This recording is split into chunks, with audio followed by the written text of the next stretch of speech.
Kung-Fu Panda is a remarkable film. We're seeing things come to life on screen that, frankly, we've not been able to do before. It really is the combination of great action with the mystery of China, with fighting, kung fu, fur, and of course, a great story. We wanted it to be a real big action movie as much as it was an intimate character story.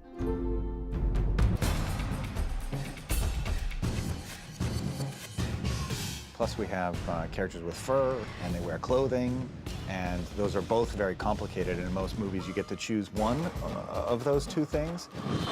Then when you ask somebody to jump 20 feet in the air and do a roundhouse kick, you know, wearing cloth, and you know, things get tricky. So we were very ambitious, and everyone else who worked on the film was just as ambitious and worked really hard to figure out how they could contribute some you know, creative solutions to some of these very complicated, complex artistic problems that we kept presenting them with every single day. But all the departments came together to really you know, put their best work in, you know, from animation to effects to rigging to character effects.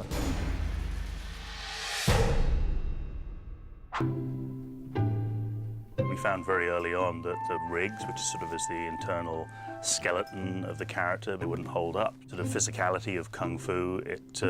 It was just too much strain and burden on the rigs, so we had to go back and totally re-engineer and redesign all the rigs for all the characters so they would actually be able to do martial arts.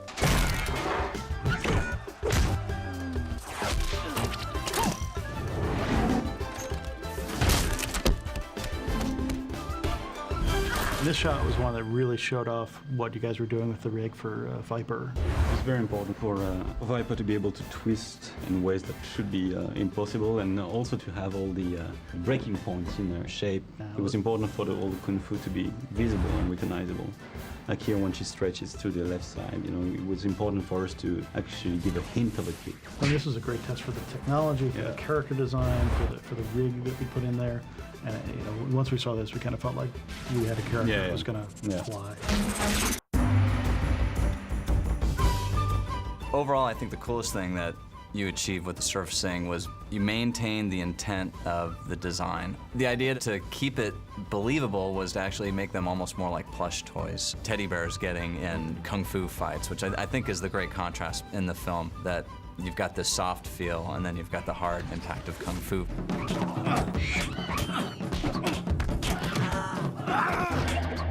We did short fur that wasn't dynamic. We didn't want all the fur to be bouncing every time the character bounced. So because of that, we also had to spend a lot of time grooming. We went messy, we went clean, and we ended up having to just put a lot of dense fur on there because it was so short and we needed it to be structured. The other advantage of the short fur was we had to deal with clothing on a lot of our characters. Yeah! Excellent. We knew we had furry characters with clothing, and we had to figure out a way to use computing power to solve that, to make this movie possible. Smoosh is our technology for fur to clothing contact. Smoosh allows us to slide the clothing over the surface and for the fur to actually move and be pushed down in the areas where it is, and then it springs up as the clothing releases it. Once we had that kind of look, we can then customize it in terms of how much the fur lays down, how fast it springs back to really get that kind of naturalistic look. An important part of this was automating it, because when you have 1,500 shots, several characters, maybe even crowds that all use this technology, it needed to be something that we could use as an artistic tool, but also use it as a computing tool. We wanted a system whereby a lot of the stuff would go through automatically so that we could really concentrate on the action moments.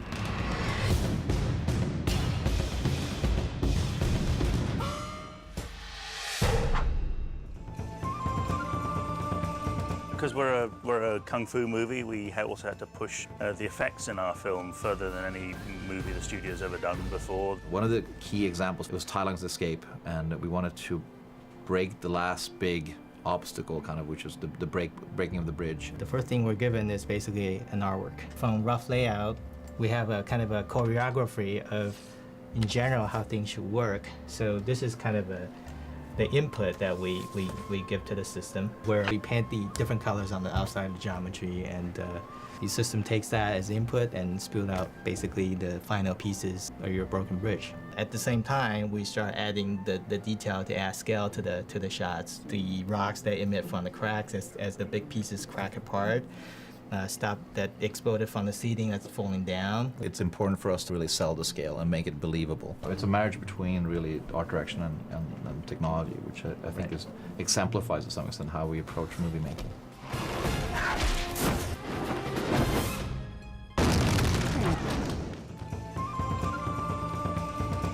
The ultimate showcase of all the technical work all our great departments did, rigging, character effects, special effects, clothing, everything. It was probably the rope bridge, probably the single most taxing and demanding, technically complex sequence in the whole film.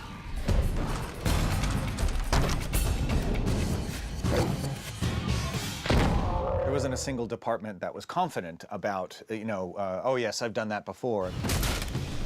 We had breakage, we had water, we had sort of just kung fu destruction, we had impacts on the characters, we had all sorts of crazy stuff that no other movie that DreamWorks has ever done, and it's one of the things we're most proud of in the movie. Because all we really want people to do is to be involved in the story of, the Furious Five fighting Tai Lung and get caught up in the fight, and hopefully all of that other stuff, even though it required thousands of man hours to get right, hopefully all of that just goes away and you just get lost in the story.